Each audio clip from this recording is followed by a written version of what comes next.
ഞങ്ങളിപ്പോൾ ഉള്ളത് ബഹ്റിൻ കേരളീയ സമാജത്തിലാണ്. ഇവിടെ ഒരാഴ്ചത്തേക്കുള്ള ബുക്ക് ഫെസ്റ്റ് സ്റ്റാർട്ട് ചെയ്തിട്ടുണ്ട്. എല്ലാ വർഷവും നടത്തുന്നതാണ് ഈ ഒരു ബുക്ക് ഫെസ്റ്റ്. അപ്പോൾ നമ്മളിവിടെ എത്തിയപ്പോഴത്തേക്ക് തലേദിവസം നല്ല മഴയൊക്കെ ഉണ്ടായിരുന്നു. റോഡിലൊക്കെ കുറച്ച് വെള്ളമൊക്കെ നമ്മുടെ നാട്ടിലെ പോലെ ഇല്ലേ, വെള്ളമൊക്കെ കെട്ടിക്കിടപ്പുണ്ടായിരുന്നു. ഇപ്രാവശ്യവും ദേശീയ അവാർഡ് നേടിയ സിനിമാ താരം പ്രകാശ് രാജ് സാറാണ് ഇനോഗ്രേഷൻ ചെയ്തത്. എനിക്കാണെങ്കിൽ അദ്ദേഹത്തിൻ്റെ സംസാരവും അതിനേക്കാൾ ഉപരി അദ്ദേഹത്തിൻ്റെ നിലപാടുകൾ ഒക്കെ ഭയങ്കര ഇഷ്ടമുള്ള ഒരാളാണ്. അതുകൊണ്ട് തന്നെ ഭയങ്കര ഒരു റെസ്പെക്റ്റും കൂടി ഉള്ള ഒരാളാണ്. ഞാനിപ്പോൾ രണ്ടാമത്തെ തവണയാണ് കേട്ടോ പ്രകാശ് രാജ് സാറിനെ കാണുന്നത്. നമുക്ക് ഇത്രയും അടുത്ത് ഇങ്ങനെ ദേശീയ അവാർഡൊക്കെ കിട്ടിയ ഒരാളെ കാണുക എന്ന് പറയുമ്പോഴത്തേക്ക് സന്തോഷമല്ലേ. ഇത്ര അടുത്ത് തൊട്ടടുത്ത് നമുക്ക് കാണാൻ പറ്റി. ആദ്യത്തെ ദിവസം ആയതുകൊണ്ട് അത്യാവശ്യം തിരക്കൊക്കെ ഉണ്ടായിരുന്നു.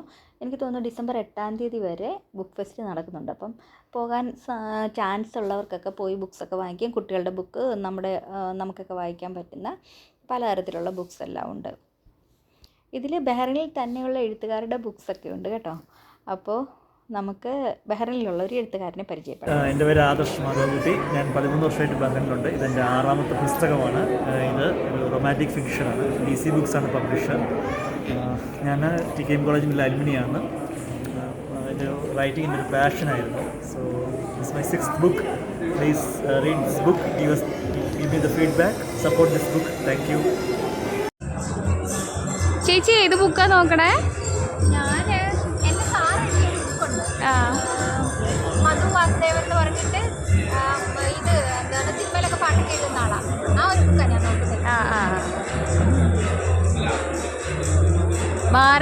ഭാരതത്തിൻ്റെ ഭരണഘടന. ഓക്കെ. നേരത്തെയൊക്കെ ഒരുപാട് വായിക്കാൻ ഇഷ്ടമുള്ള ഒരാളായിരുന്നു. അപ്പോൾ നമ്മുടെ ഇഷ്ടപ്പെട്ട രീതിയിലുള്ള ബുക്കുകളുടെ ഒരു സെക്ഷനാണ് ഇത് കേട്ടോ. വർഗീയത അങ്ങനെയുള്ള കാര്യങ്ങളൊക്കെ ഉണ്ടല്ലോ.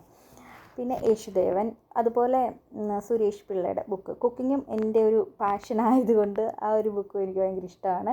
നീതുവും ഞാനും സ്മിതയും കൂടിയായിരുന്നു ഇത്തവണ ബുക്ക് ഫെസ്റ്റ് കാണാൻ വേണ്ടിയിട്ട് പോയത്. ഇത് നമ്മുടെ സരിൻ ഡോക്ടറുടെ വൈഫിൻ്റെ ബുക്കാണ്, ഡോക്ടർ സൗമ്യ സരിൻ്റേത്.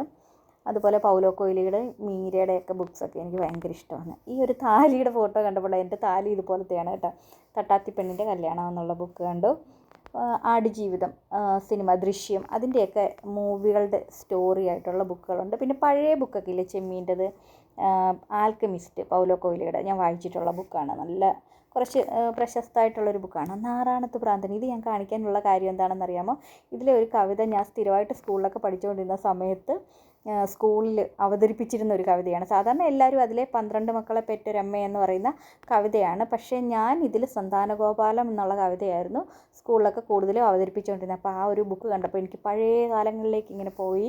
ഇപ്പോൾ പിന്നെ കുറേ നാളുകളായി കവിതയും അങ്ങനെയുള്ള കാര്യങ്ങൾ, പാട്ട് അങ്ങനെയുള്ള കാര്യങ്ങളൊക്കെ ആയിട്ടുള്ള ഒരു കണക്ഷൻ വിട്ടുപോയി കഴിഞ്ഞപ്പോഴത്തേക്കും ഇപ്പോൾ നമ്മൾ ചൊല്ലിയാൽ പോലും അങ്ങോട്ട് ശരിയാവത്തില്ല. എനിക്കറിയില്ല എന്താണ്, നമ്മൾ ആ ഒരു ടച്ച് വിട്ടത് കൊണ്ടായിരിക്കാം ചിലപ്പോൾ. പിന്നെ വന്നിട്ട് ഇനിയുള്ള ബുക്സുകളൊക്കെ എന്ന് പറഞ്ഞാൽ നമ്മുടെ ശൈലജ ടീച്ചറിൻ്റെ ബുക്സ് ഉണ്ട്, ചേയുടെ ബുക്കുണ്ട്, മലാല, അത് ഞാൻ വായിച്ചിട്ടുള്ള ബുക്കാണ്. കുറേ നാളുകൾക്ക് മുമ്പ് വായിച്ചിട്ടുള്ള. പിന്നെ കുഞ്ഞുണ്ണി മാഷിൻ്റെ കവിതകൾ, ബഷീർ കഥകൾ ഒക്കെ ഉണ്ട്. ഇത് വന്നിട്ട് കുട്ടികളുടെ സെക്ഷനാണ്.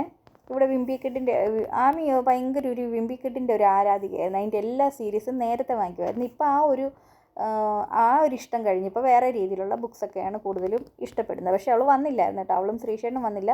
ഞാനും എൻ്റെ ഫ്രണ്ട്സും കൂടിയാണ് പോയത്. അപ്പോൾ ആ ഏരിയയിൽ കണ്ടോ കുട്ടികൾ വന്നിട്ട് ഇങ്ങനെ ഭയങ്കര ഇൻട്രസ്റ്റിലൊക്കെ ബുക്സൊക്കെ നോക്കി എടുക്കുകയൊക്കെ ചെയ്യുന്നുണ്ട് പിള്ളേർ. ആമി ഇതുപോലെ തന്നെയായിരുന്നു കേട്ടോ. ഇങ്ങനത്തെ ഒരു സെക്ഷൻ അവൾക്ക് മലയാളം വായിക്കാൻ അറിയത്തില്ല. അപ്പോൾ ഇതുപോലെ ഇംഗ്ലീഷ് ബുക്സുകളാണ് കൂടുതലും സെലക്ട് ചെയ്യാറുള്ളത്. മലയാളത്തെ നമ്മൾ തള്ളിപ്പറയുന്നതല്ല കേട്ടോ. മലയാളം അത്യാവശ്യം ചില വേർഡ്സ് എല്ലാം വായിച്ചൊക്കെ എടുക്കാനൊക്കെ അറിയാം. എന്നാൽ ഈ ബുക്സൊക്കെ കംപ്ലീറ്റ് ആയിട്ടിരുന്ന് വായിച്ച് മനസ്സിലാക്കാനുള്ള അത്രയും മലയാളം അറിയത്തില്ലെന്നാണ് ഞാൻ ഉദ്ദേശിച്ചത്. എന്നാലും നമ്മൾ വീട്ടിൽ ഫുള്ള് മലയാളം തന്നെയാണ് സംസാരിക്കാറുള്ളത്. ഇനോഗ്രേഷൻ്റെ ആ ഒരു ഒഫീഷ്യൽ പ്രോഗ്രാംസിന് മുന്നേ ആയിട്ട് കുറച്ച് കൾച്ചറൽ പ്രോഗ്രാംസ് ഒക്കെ ഉണ്ടായിരുന്നു. അപ്പം നല്ല കുറച്ച് ക്ലാസിക്കൽ ഡാൻസ്, ഭരതനാട്യം, മോഹിനിയാട്ടം, പിന്നെ വന്നിട്ട് ദാണ്ടിയ ഉണ്ടായിരുന്നു. അങ്ങനെ കുറച്ച് നല്ല ഡാൻസുകൾ, സിനിമാറ്റിക്കൊക്കെ ആയിട്ടുണ്ടായിരുന്നു. സമാജത്തിലെ പ്രോഗ്രാംസ് നമുക്കറിയാമല്ലോ, നല്ല സ്റ്റാൻഡേർഡ് പ്രോഗ്രാംസ് ആയിരിക്കും എപ്പോഴും ഉണ്ടായിരിക്കുന്നത്. അപ്പോൾ ഇതിൽ നമ്മുടെ പ്രകാശ് രാജ് സാർ സംസാരിച്ചപ്പോഴത്തേക്കും എടുത്തു പറഞ്ഞത് ഈ ഒരു മോഹിനിയാട്ടമാണ്. അയ്യപ്പൻ്റെ ഹരിവരാസനം വെച്ചിട്ട് ചെയ്തൊരു മോഹിനിയാട്ടമാണ്. നമുക്ക് പാട്ട് ഇവിടെ ഇടാൻ പറ്റത്തില്ലല്ലോ, കോപ്പിറൈറ്റ് വരുന്നത് കൊണ്ട് പാട്ട് ഉൾപ്പെടുത്തിയിട്ട് നമുക്ക് വീഡിയോസ് കാണിക്കാനായിട്ട് പറ്റത്തില്ല. അതുകൊണ്ടാണ് ഞാൻ പാട്ട് മ്യൂട്ട് ചെയ്തിട്ട് ചെയ്തിട്ടുള്ളത്. പക്ഷേ നമുക്ക് കണ്ടപ്പോഴത്തേക്ക് എനിക്ക് ഏറ്റവും ഇഷ്ടപ്പെട്ട ഇതായിരുന്നു കേട്ടോ. നല്ല രസമുണ്ടായിരുന്നു. ഗസ്റ്റിനും ഇഷ്ടപ്പെട്ട ഒരു ഡാൻസായിരുന്നു ഇത്. കൂടെ ദാണ്ടി ഉണ്ടായിരുന്നു. നല്ല അടിപൊളി പെർഫോമൻസ് ആയിട്ടുള്ളൊരു സിനിമാറ്റിക് ഡാൻസ് കൂടി ഉണ്ടായിരുന്നു. പിന്നെ ഹരിവരാസനത്തിൻ്റെ ലാസ്റ്റ് പോർഷൻ ഉണ്ടല്ലോ, അത് ഭയങ്കര രസമായിരുന്നു കാണാൻ വേണ്ടിയിട്ട്. ഒരു കുഞ്ഞു വാവനെ അയ്യപ്പൻ്റെ രൂപത്തിലൊക്കെ ഇങ്ങനെ ഒരുക്കി ഇരുത്തിയിട്ട് നമ്മുടെ ശബരിമലയുടെ ആ ഒരു പ്ലോട്ട് പോലെ ഇങ്ങനെ ചെയ്തിട്ട് അതിലേക്ക് ആ കുഞ്ഞിനെ ഇരുത്തി ലാസ്റ്റ് ഇവർ പൂജ ചെയ്യുന്നതായിട്ടൊരു സീനുണ്ടായിരുന്നു. അത് ഭയങ്കര രസമായിരുന്നു കേട്ടോ. ലൈറ്റൊക്കെ ഇങ്ങനെ വന്നിട്ട് ഭയങ്കര രസമായിരുന്നു. എല്ലാവർക്കും ആ ഒരു സീനാണ് ഏറ്റവും ഇഷ്ടപ്പെട്ടത്. പിന്നെ ഒഫീഷ്യൽ പ്രോഗ്രാംസ് ഒക്കെ ആയിരുന്നു. ആദ്യം വിളക്കൊക്കെ കൊളുത്തി. പ്രകാശ് രാജ് സാറാണ് ആദ്യം വിളക്ക് കൊളുത്തിയത്. ഞാൻ ആ ഒരു ഭാഗത്തെ വീഡിയോ എനിക്ക് കിട്ടിയില്ല കേട്ടോ. പിന്നെ ആളുടെ സ്പീച്ച് ഉണ്ടായിരുന്നു, നല്ല രസമുണ്ടായിരുന്നു കേട്ടോണ്ടിരിക്കാൻ വേണ്ടിയിട്ട്. ഇടയ്ക്ക് കുറച്ച് സമയം ഞങ്ങളൊന്ന് പുറത്തു പോയി. പക്ഷെ ഭയങ്കര കാറ്റായിരുന്നു. നമുക്കിപ്പോൾ ഈ ക്ലൈമറ്റ് ചേഞ്ച് ആയതുകൊണ്ട് പുറത്തൊന്നും നിൽക്കാനേ പറ്റത്തില്ല. നല്ല കാറ്റും നല്ല തണുപ്പും തുടങ്ങിയിട്ടുണ്ട്. മഴ കഴിഞ്ഞാൽ അറിയാമല്ലോ, ഈ സീസൺ ചേഞ്ച് ചെയ്യാൻ നേരത്താണ് ബഹ്റൈനിൽ മഴയുണ്ടാകുന്നത്. ബഹ്റൈനിലല്ല, എനിക്ക് തോന്നുന്നു GCCയിലെല്ലാം മഴ ഉണ്ടാകുന്നത് ഈ ഒരു സീസൺ ചേഞ്ച് ചെയ്യുന്ന സമയത്താണെന്ന് തോന്നുന്നു. അപ്പോൾ ഞങ്ങൾ പുറത്ത് പോയി കുറച്ച് ഫോട്ടോസും വീഡിയോസും ഒക്കെ എടുത്തു. അവിടെ നിൽക്കുന്ന മുരിങ്ങ കാണുമ്പോൾ നമുക്കറിയാം കണ്ടോ, നല്ല കാറ്റായിരുന്നു. നിൽക്കാൻ പറ്റിയാലാത്ത അത്രയും തണുപ്പായിരുന്നു. പിന്നെ ഒരു വിധത്തിൽ കുറച്ച് സമയം നിന്നിട്ട് പെട്ടെന്ന് തന്നെ ഓടി അകത്ത് കയറി.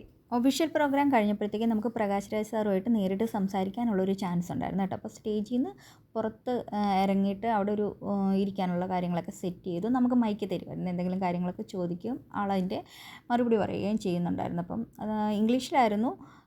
കാരണം ആൾക്ക് മലയാളം അറിയാമെന്ന് തോന്നുന്നു. കുറച്ച് വേർഡ്സൊക്കെ ഇങ്ങനെ ഹരിവരാസനത്തിനെ കുറിച്ചൊക്കെ അങ്ങനെ പറഞ്ഞായിരുന്നു. പക്ഷേ അത്ര ഫ്ലുവൻ്റ് അല്ലാന്ന് തോന്നുന്നു മലയാളം. അതുകൊണ്ട് എല്ലാവർക്കും കൂടെ പറ്റുന്ന രീതിയിൽ ഇംഗ്ലീഷിലാണ് സംസാരിച്ചിരുന്നത്. കുറേ പേരൊക്കെ ക്വസ്റ്റ്യൻസൊക്കെ ചോദിക്കുകയും ഒക്കെ ചെയ്യുന്നുണ്ടായിരുന്നു. അതിനിടയ്ക്കും ബുക്സൊക്കെ അവിടെ ബാക്ക് സൈഡിലായിരുന്നു ഈ ബുക്കിൻ്റെ ഒരു കാര്യം സെറ്റ് ചെയ്തിരുന്നത്. പിന്നെ ഞങ്ങൾ പുറത്തിറങ്ങിയിട്ട് സമാജത്തിനടുത്ത് തന്നെയുള്ള ഒരു ചായക്കടയിൽ നിന്ന് ചായയൊക്കെ കുടിച്ചിട്ടാണ് രാത്രി 10:30 ആയി തിരിച്ചു വന്നപ്പോൾ. അങ്ങോട്ട് ഞാൻ സ്മിതയുടെ കൂടെയാണ് പോയത്. തിരിച്ച് നീതുവിൻ്റെയൊക്കെ കൂട്ടത്തിലാണ് വീട്ടിലേക്ക് വന്നത്. അപ്പോൾ നമുക്ക് അടുത്ത വീഡിയോയിൽ കാണാം. അതുവരെ വീഡിയോ കണ്ട് സപ്പോർട്ട് ചെയ്ത എല്ലാവർക്കും താങ്ക് യു സോ മച്ച്.